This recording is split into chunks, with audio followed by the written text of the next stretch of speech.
So I think that my first memory is sometime in first grade, around 6 years old. There's that song, Chinese, Japanese, dirty knees, look at these. And then you make Chinese or slanted eyes at you. So that, I think, is probably one of my first memories. And that stuck with me. I'm 45 and I still remember that song.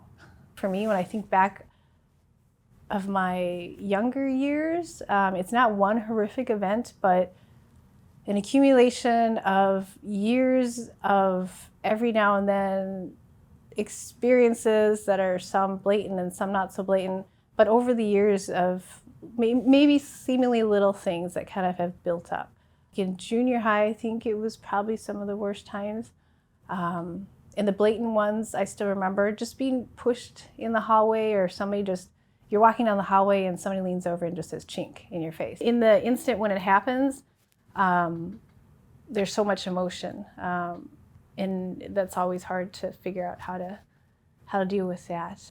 I didn't really know how to cope. I kept quiet and I didn't tell my parents, but having those things happen to you over the years, I think that's what is stressful.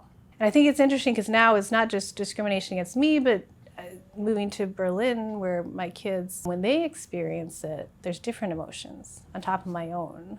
So I'm angry and I'm pissed, but I'm also much more sad and much more hurt, I think. So there's new emotions too as I get older and seeing my kids go through some of that stuff. So in that way, emotions around racism is changing.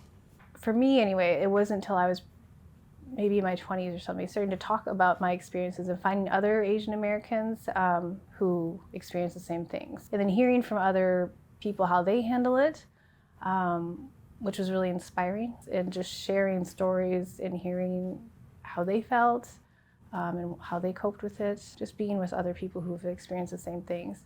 And not necessarily just Asian Americans, but friends of color who experience this. It makes you feel better that there's other people who totally understand. You don't have to explain everything. And then it's kind of academic, but reading books, reading articles, reading other people's stories, especially stories of people whose maybe personalities are very different from me, like the fresh off the boat guy. I love how he fights back. That also makes me proud that he has stood up and had not been quiet. So I think it's just hearing other people's stories and realizing that, yeah, there's definitely other ways to handle it.